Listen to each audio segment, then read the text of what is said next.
दोस्तों, आज हम बात करने वाले हैं एक ऐसी मूवी की जिसमें टाइम, मिस्ट्री और एक औरत की जिंदगी एक अजीब लूप में फंस जाती है। ये है 2009 की साइकोलॉजिकल थ्रिलर ट्रायंगल। तो चलते हैं सीधा कहानी की तरफ। कहानी शुरू होती है फ्लोरिडा के एक सुंदर सी साइड से, जहां कुछ दोस्त मिलके एक सी ट्रिप प्लान कर रहे होते हैं। इन्हीं में से एक है ग्रेग, जो अपनी बोट ट्रायंगल पे ट्रिप का सामान रख रहा होता है। तभी ग्रेग की दोस्त सैली वहां पहुंची अपने नए शौहर डाउनी के साथ। ये दोनों की पहली सी ट्रिप थी शादी के बाद। सैली ग्रेग से अपनी और एक दोस्त हेलेन का तारुफ कराती है, जो आज उनके साथ आने वाली थी। ग्रेग खुश हुआ, लेकिन साथ ही कहा थोड़ा और वेट करना पड़ेगा, जेस अभी नहीं पहुंची। अब हम देखते हैं जेस को, जो उसी शहर में अपने बेटे टॉमी के साथ रहती है। जेस एक सिंगल मदर है। टॉमी को एक डिसऑर्डर है जिसे कहते हैं ऑटिज्म, जिसमें बच्चा लोगों से मिलना जुलना नहीं चाहता, हमेशा डरा हुआ रहता है। टॉमी की इस हालत की वजह से जेस खुद भी डिप्रेशन में जा चुकी थी और छोटी छोटी बात पे अपना सारा गुस्सा टॉमी पे निकाला करती थी। उस दिन भी टॉमी अचानक किसी चीज को देख के बुरी तरह डर जाता है। उसके हाथ से पेंट का डब्बा नीचे गिर जाता है। जेस फिर से टॉमी पे चिल्लाती है और पेंट साफ करने लगती है। तभी डोरबेल बजती है। जेस बाहर जाती है, लेकिन वहाँ कोई नहीं होता। वो वापस अंदर आ जाती है, एक बड़ा ब्रीफकेस पैक करती है और तभी उसे याद आता है आज सी ट्रिप है। जेस चाबियां उठाती है, ब्रीफकेस गाड़ी में रखती है और वापस अंदर आती है। टॉमी अभी भी डरा हुआ होता है। जेस उसे गले लगाती है, प्यार से समझाती है बस एक बुरा सपना था। फिर वो उसे अपने साथ ले चलती है सी साइड की तरफ। थोड़ी देर में जेस सी साइड पहुंच जाती है, जहां ग्रेग इंतजार कर रहा होता है।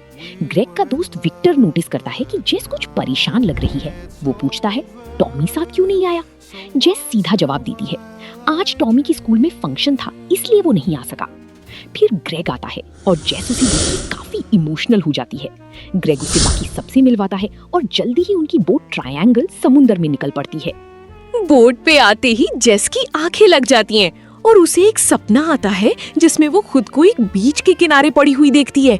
डर के साथ उसकी आंखें खुल जाती हैं। उसी वक्त विक्टर क्वाइटली ग्रेग को एक बात बोलता है, तूने सुना? जेस ने कहा टॉमी आज स्कूल गया है, लेकिन आज तो शहर की सारे स्कूल बंद हैं। ये थोड़ा अजीब नहीं लगता? ग्रेग ज्यादा सीरियसली नहीं लेता।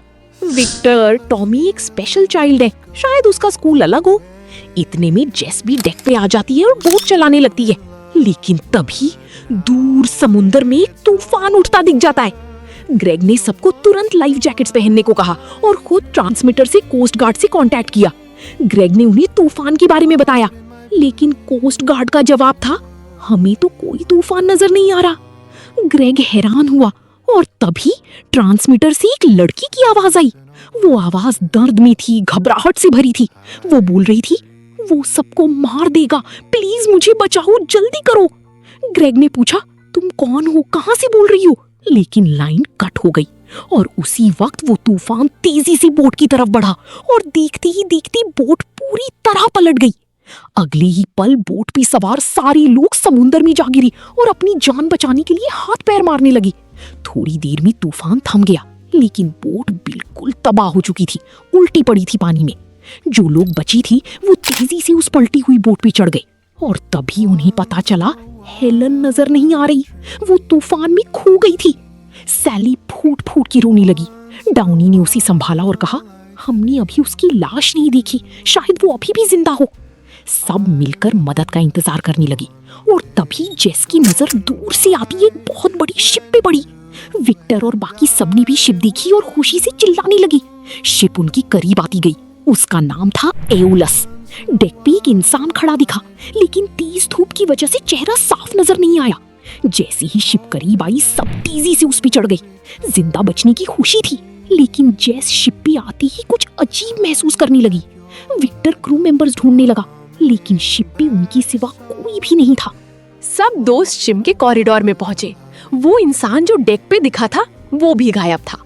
तभी जेस ने ग्रेग से कहा मुझे ऐसा लग रहा है मैं पहले भी यहाँ आ चुकी हूँ। ग्रेग ने डिसमिस कर दिया, सारी शिप्स एक जैसी लगती हैं, ज्यादा मत सोचो। तभी डाउनी और विक्टर की नजर कॉरिडोर की वॉल पे लगी एक शिप की तस्वीर के नीचे लिखी हिस्ट्री पे पड़ी। वहाँ एक ग्रीक माइथोलॉजी के किंग का जिक्र था, सिसिफस। सैली ने बताया, ये सिसिफस एक बहुत ही क्रूअल और धोखेबाज किंग था। वो हमेशा गॉड के बनाए रूल्स तोड़ता था और अपनी गलतियों को गलत तरीकों से सुधारता था। मरने के बाद गॉड ने उसे एक अजीब सजा दी। वो एक भारी पत्थर को पहाड़ की चोटी तक उठाता, लेकिन जैसे ही वो ऊपर पहुंचता, पत्थर वापस नीचे आ जाता। ये सिलसिला कभी खत्म नहीं हुआ। यही उसकी सजा थी। उसी वक्त कॉरिडोर में किसी चीज की गिरने की आवाज आई। विक्टर वहां गया तो देखा जमीन पे जेस की वही चाबियां पड़ी हैं जो वो घर से लाई थी, और उन चाबियों में टॉमी की फोटो भी थी। ये देख सब हैरान हो गए, क्योंकि जेस अभी तक उस जगह से गुजरी भी नहीं थी, तो चाबियां वहां कैसे पहुंची। सब कॉरिडोर से निकल के डाइनिंग हॉल में आए, जहां बिल्कुल फ्रेश खाना रखा था, जैसे अभी अभी कोई वहां से गया हो। जेस ने अपनी वॉच देखी और वो शिप के टाइम पे आके रुक गई थी। ग्रेग ने कहा, शायद शिप के क्रू मेंबर्स हमारे साथ कोई गेम खेल रहे हैं। तभी जेस की नजर डाइनिंग हॉल के बाहर खड़ी एक इंसान पे पड़ी, जो उन्हें छुप छुप के देख रहा था। विक्टर तुरंत उसके पीछे गया, लेकिन वहां कोई नहीं था।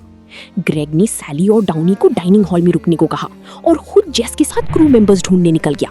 विक्टर भी उस इंसान का पीछा करता हुआ डेक की तरफ निकल गया। कॉरिडोर में ग्रेग और जेस को वॉशरूम से शावर ऑन होने की आवाज आई। दोनों अंदर गए और मिरर पे खून से लिखा हुआ एक पैगाम दिखा, थिएटर रूम में आओ। ग्रेग गुस्से में आ गया। जेस ने कहा, ग्रेग ये सब नॉर्मल नहीं है, मुझे लग रहा है ये सब मेरे साथ पहले भी हो चुका है। ग्रेग ने उसे डांट दिया। जेस नाराज होकर वहां से चली गई और ग्रेग थिएटर रूम ढूंढने लगा। थोड़ी देर बाद सैली और डाउनी भी डाइनिंग हॉल से बाहर आए। जमीन पे ब्लड के निशान देखे और उनका पीछा करते करते थिएटर रूम तक पहुंच गए। दूसरी तरफ जेस वापस डाइनिंग हॉल में आई सैली को ढूंढने, और देखा कि जो फ्रेश खाना रखा था वो अब सड़ गया था, बिल्कुल गल चुका था। तभी विक्टर काफी जख्मी हालत में डाइनिंग हॉल में आया, और जैसे ही उसकी नजर जेस पे पड़ी, उसने जेस पे हमला कर दिया। जेस ने अपना बचाव किया, विक्टर के सर के जख्म पे वार किया, और विक्टर वहीं मर गया। जेस को कुछ समझ नहीं आ रहा था कि विक्टर के साथ ये सब कैसे हुआ। तभी बाहर से गोली चलाने की आवाज आई। जेस तुरंत उस आवाज का पीछा करती हुई थिएटर रूम पहुंची। वहां उसने देखा ग्रेग जख्मी पड़ा था और मर चुका था। जैसे ही जेस ग्रेग के पास गई, सैली ने जेस पे हमला कर दिया। सैली चिल्ला रही थी, तूने ग्रेग को क्यों मारा? जेस ने समझाया, मैं तो अभी अभी यहाँ आई हूँ गोली की आवाज सुन के। लेकिन सैली का कहना था कि ग्रेग ने मरने से पहले खुद बताया था कि जेस ने उसे शूट किया है। जेस ने ग्रेग के पास जाके देखा, वो सच में मर चुका था। वो सैली और डाउनी को बार बार समझाती रही, लेकिन किसी ने नहीं माना। तभी अचानक सैली को एक गोली आकर लगी। ऊपर से कोई मार रहा था। जेस ने देखा थिएटर रूम के ऊपर एक मास्क पहने आदमी था जो सबको शूट कर रहा था। अगले ही पल उसने डाउनी को भी गोली मार दी। जेस वहां से भागी, शिप के इंजन रूम में पहुंची और एक नाइफ उठा ली। मास्क मैन वहां भी आ गया, लेकिन जेस छुप चुकी थी। जैसे ही वो चला गया, जेस डेक पे आ गई, लेकिन मास्क मैन ने पीछे से गन से वार किया। जेस ने गिड़गिड़ाते हुए कहा, मुझे जाने दो, मैं एक बच्चे की माँ हूँ। लेकिन मास्क मैन ने सुना नहीं, फायर कर दिया। किस्मत से जेस बच गई और भागती रही। मास्क मैन ने लगातार गोली चलाई, सारी बुलेट्स खत्म हो गई। उसी वक्त जेस को एक कुल्हाड़ी मिली। जैसे ही मास्क मैन करीब आया, जेस ने उसे शिप की किनारे तक पुश कर दिया। वहां मास्क मैन ने एक अजीब बात कही, तुम्हें उन्हें सबको मारना होगा, तभी ये सब खत्म होगा। जेस को कुछ समझ नहीं आया। उसने कुल्हाड़ी से वार कर दिया और मास्क मैन पानी में जा गिरा। जेस ने सोचा सब खत्म हो गया। तभी पास के एक रूम से म्यूजिक की आवाज आई। जेस अंदर गई, एक म्यूजिक प्लेयर चल रहा था। उसने बंद किया, वो फिर से ऑन हो गया। उसी वक्त दूर से लोगों के चिल्लाने की आवाज आई। जेस डेक पे आई और समुंदर में देखा। उसके पांव तले जमीन खिसक गई। वहां उसी की पलटी हुई बोट थी और ग्रेग, सैली, डाउनी, विक्टर सब उस पर खड़े थे, मदद मांग रहे थे। और उनके साथ थी एक और जेस। अब शिप पे 2 जेस थी, जेस 1 और जेस 2। टाइम वापस वहां से शुरू हो गया था जब जेस 1 थोड़ी देर पहले अपने दोस्तों के साथ शिप पे आई थी। जेस 1 छुप छुप के अपने दोस्तों का पीछा करने लगी। उसने देखा वो सब फिर से कॉरिडोर से गुजरी, सिसिफस की कहानी पढ़ी। डर के मारी जेस 1 की चाबियां गिर गईं और वो वहां से भाग गई। विक्टर ने वो चाबियां उठाई और जेस 2 को दे दी। फिर सब डाइनिंग हॉल में गए। जेस 1 बाथरूम गई, मिरर पे वही खून वाला मैसेज फिर से दिखा, थिएटर में आओ। जेस 1 डाइनिंग हॉल के बाहर आई और तभी जेस 2 की नजर जेस 1 पर पड़ी। जेस 1 बुरी तरह डर गई और भागती हुई डेक पे आ गई। उसकी समझ नहीं आ रहा था ये सब क्या हो रहा है। उसके दोस्त और वो नई जेस कैसे वापस शिप पे आ गई। तभी जेस 1 की नजर समुंदर में तैरती एक लाश पे पड़ी। सीगल्स उसे नोच रही थी। ध्यान से देखा तो ये डाउनी की लाश थी। तभी विक्टर भी डेक पे आ गया। हैरान था कि जेस इतनी जल्दी डाइनिंग हॉल से यहाँ कैसे पहुंची। जेस ने उसे सब बताया। यहाँ कुछ बहुत अजीब हो रहा है, हमारी सारे दोस्त मार दिए गए हैं, वो नई जेस असली नहीं है। उसने विक्टर को डाउनी की लाश भी दिखाई पानी में, लेकिन विक्टर ने देखा तो वहां कुछ नहीं था। विक्टर गुस्से में बोला, मुझे लगता है तुम भी अपने बेटे की तरह पागल हो चुकी हो।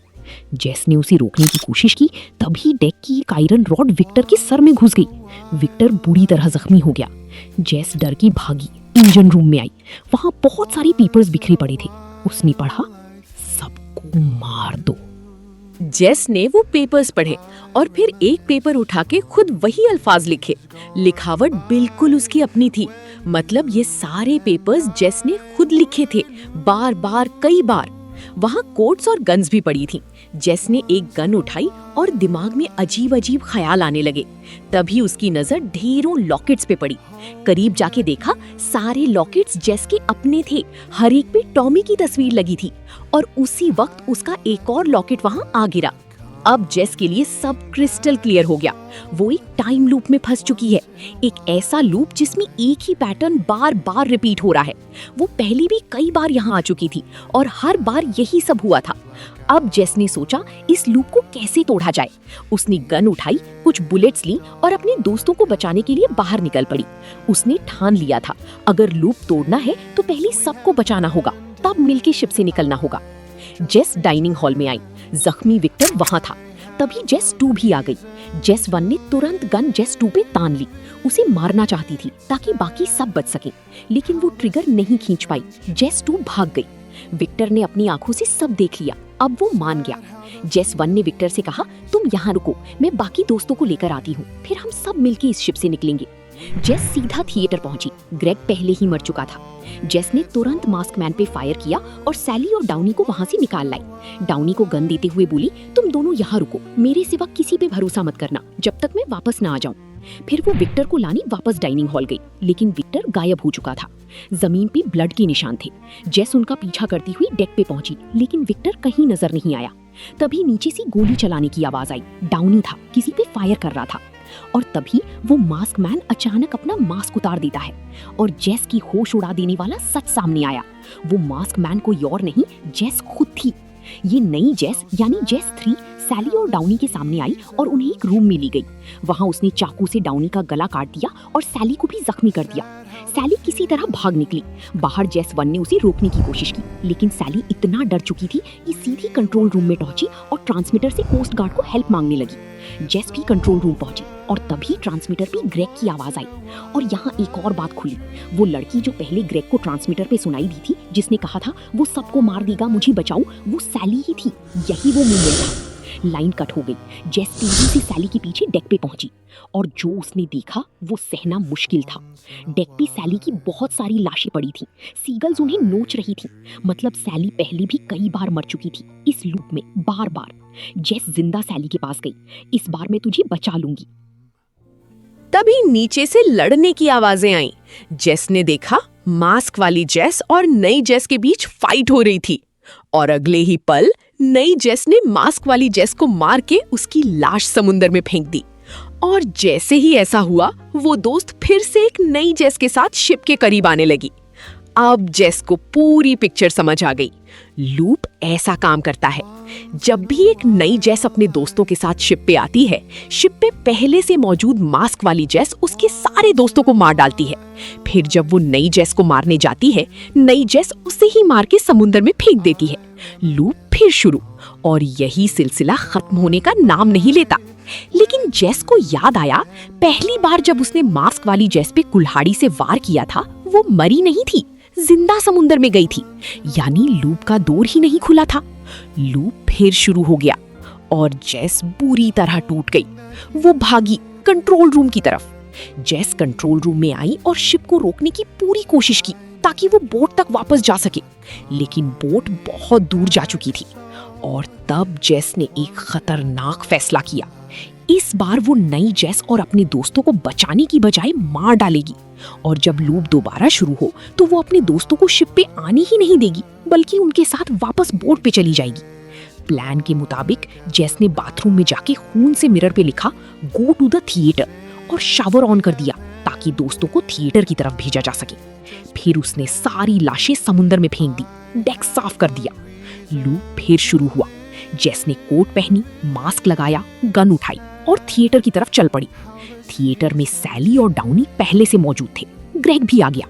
ग्रेग ने मास्क वाली जेस को देखा, रोकने की कोशिश की, लेकिन तभी उसकी नजर जेस के जूते पे पड़ी और वो समझ गया ये मास्क मैन जेस है। लेकिन जेस ने तुरंत ग्रेग को शूट कर दिया। ग्रेग नीचे गिरा। मरने से पहले उसने सैली और डाउनी को बता दिया जेस ने मुझे मारा है और फिर जेस ने सैली और डाउनी को भी मार दिया। लूप फिर वहीं आ गया। जब मास्क वाली जेस नई जेस को ढूंढते हुए डेक पे पहुंची, नई जेस ने कुल्हाड़ी से वार किया और मास्क वाली जेस समुंदर में जा गिरी। कुछ देर बाद जेस की आंखें खुली। वो समुंदर के किनारे पड़ी थी। खुशी से उसका दिल भर आया। मैं शिप से निकल आई, लूप खत्म हो गया। वो भागती हुई अपने घर पहुंची। विंडो से छुप छुप के टॉमी को देखा। वो पेंट कर रहा था। लेकिन तभी जेस की नजर सामने पड़ी। एक और जेस घर के अंदर काम कर रही थी। लूप अभी भी चल रहा था। वो अपने ही पास्ट में आ गई थी। आज सुबह का वक्त था। तभी टॉमी की नजर विंडो पे खड़ी जेस पे पड़ी। डर के पेंट का डब्बा गिर गया। अंदर वाली जेस ने टॉमी पे गुस्सा किया। बाहर खड़ी जेस फूट फूट के रोने लगी। मैं कितनी बुरी माँ हूँ। जेस ने डोरबेल बजाई। अंदर वाली जेस बाहर आई और बाहर वाली जेस ने एक हथौड़ा लेकर अंदर वाली जेस को मार दिया ताकि वो अब हमेशा के लिए एक अच्छी माँ बनके टॉमी के साथ रह सके। टॉमी ने ये सब देख लिया। जेस ने उसे गले लगाया। बस एक बुरा सपना था। फिर जेस ने लाश ब्रीफ केस में रखी, लॉकेट पहना और टॉमी के साथ सी साइड की तरफ निकल पड़ी। रास्ते में जेस ने टॉमी से अपने हर बुरे बर्ताव की माफी मांगी। आज के बाद मैं तुझ पे कभी गुस्सा नहीं करूंगी। तभी एक सीगल कार के शीशे से टकराई। जेस ने कार रोक के उसकी लाश समुंदर के किनारे फेंकी और वहां देखा कि पहले से बहुत सारी सीगल्स की लाशें पड़ी थीं। ये हादसा पहले भी कई बार हो चुका था। जेस जल्दी कार में वापस आई। टॉमी खून देख के रोने लगा और जेस ने फिर से टॉमी को डांट दिया। और उसी वक्त एक ट्रक सामने से आया, कार से टकराई, पूरी तरह पलट गई। टॉमी और जेस दोनों इस एक्सीडेंट में मार गई। और तब हम देखते हैं पास खड़ी एक जेस ये सब देख रही थी। तभी एक आदमी उसके पास आया और बोला, तुमने आज भी खुद को नहीं बदला, इसलिए अब तुम्हें फिर मेरे साथ चलना होगा। जेस उस आदमी के साथ टैक्सी में बैठ के वहां से चली गई। थोड़ी देर बाद टैक्सी ने उसे सी साइड पे ड्रॉप कर दिया जहां ग्रेग अपने दोस्तों के साथ जेस का इंतजार कर रहा था। और टाइम लूप फिर शुरू हो गया। यहाँ हमें पता चला ये सब जेस के साथ इसलिए हो रहा था क्योंकि वो कभी अपनी गलतियां मानती नहीं थी। हर बार गलत तरीकों से उन्हें सुधारने की कोशिश करती और सच से मुंह मोड़ लेती। बिल्कुल सिसिफस की तरह, जो पत्थर को चोटी तक ले जाता, पत्थर वापस आ जाता और सिलसिला कभी खत्म नहीं होता। जेस की सजा भी यही थी, एक ऐसी जिंदगी जिसमें वो बार बार वही गलतियां करे और कभी आगे ना बढ़ सकी। रिव्यूज की बात करें तो ट्रायंगल 2009 को क्रिटिक्स और ऑडियंस दोनों ने काफी पसंद किया। रॉटेन टोमेटोज पर इस फिल्म को 78% क्रिटिक स्कोर मिला, जहां इसकी इंटेलिजेंट स्टोरी और सस्पेंस को प्रेज किया गया। IMDb पर मूवी की रेटिंग 6.9 आउट ऑफ 10 है और कई व्यूअर्स इसे एक ब्रिलियंट माइंड बेंडिंग थ्रिलर मानते हैं जो रिपीट वॉच डिमांड करती है। एम्पायर ने भी फिल्म को 4 आउट ऑफ 5 स्टार्स दिए। फैंस को इसके complex time loops, hidden clues और इमोशनल स्टोरी लाइन बहुत पसंद आई, जबकि मेलिसा जॉर्ज की परफॉर्मेंस को फिल्म की बिगेस्ट स्ट्रेंथ कहा गया। हॉरर कम्युनिटी में ट्रायंगल को आज भी एक अंडररेटेड मास्टरपीस और बेस्ट टाइम लूप थ्रिलर्स में से एक माना जाता है। तो दोस्तों, ये थी ट्रायंगल 2009 की पूरी कहानी। एक ऐसी मूवी जो एक बार देखने के बाद भी दिमाग में घूमती रहती है। अगर आपको ये वीडियो पसंद आई तो लाइक करें, चैनल को सब्सक्राइब करें और अपने दोस्तों के साथ शेयर करें। फिल्मी दुनिया हिंदी उर्दू के साथ मिलते हैं अगली मूवी में।